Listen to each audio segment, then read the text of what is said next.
નમસ્કાર મિત્રો, વિડીયોમાં તમારું સ્વાગત છે। તો મિત્રો, અત્યારે હાલની ખૂબ જ મોટી અને દુઃખદ ખબર સામે આવી રહી છે। ત્યારે મિત્રો તમને જણાવી દઈએ કે પંચમહાલ જિલ્લાના કાલોલ તાલુકામાં સાંઢા સાલ નજીક આજે એક ભયાનક માર્ગ અકસ્માત સર્જાયો હતો। તો પરીક્ષા આપીને ઘરે પરત ફરી રહેલા ધોરણ 11 અને 12ના વિદ્યાર્થીઓ ભરેલી તુફાન ગાડીને પૂર ઝડપે આવતા એક ટેમ્પોએ પાછળથી ટક્કર મારી હતી। તો મિત્રો, આ દુર્ઘટનામાં 5 વિદ્યાર્થીઓને ઈજાઓ પહોંચતા સમગ્ર પંથકમાં દોડધામ મચી ગઈ હતી। તો મળતી વિગતો અનુસાર સાંઢા સાલ ખાતે આવેલી એમડી પટેલ હાઈસ્કૂલમાં ધોરણ 11 અને 12માં અભ્યાસ કરતા અંદાજે 12 જેટલા વિદ્યાર્થીઓ આજે પોતાની પરીક્ષા પૂર્ણ કરીને તુફાન ગાડીમાં સવાર થઈ ઘરે પરત ફરી રહ્યા હતા।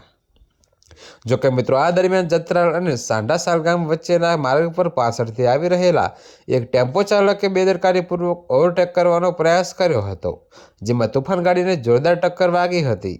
તો અકસ્માતને પગલે ગાડીમાં સવાર વિદ્યાર્થીઓમાં ચીચાચીસ મચી ગઈ હતી।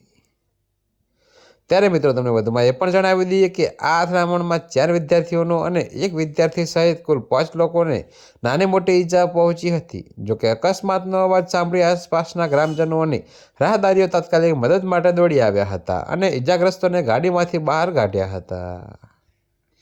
ત્યારે મિત્રો, અત્યારે હાલ માટે આટલું જ। મળીશું નવી અપડેટ સાથે। અને જો તમને અમારા વિડીયો પસંદ આવતા હોય તો વિડીયોને લાઇક, કોમેન્ટ, શેર અને અમારી ચેનલને સબસ્ક્રાઈબ કરવાનું ભૂલતા નહીં મિત્રો।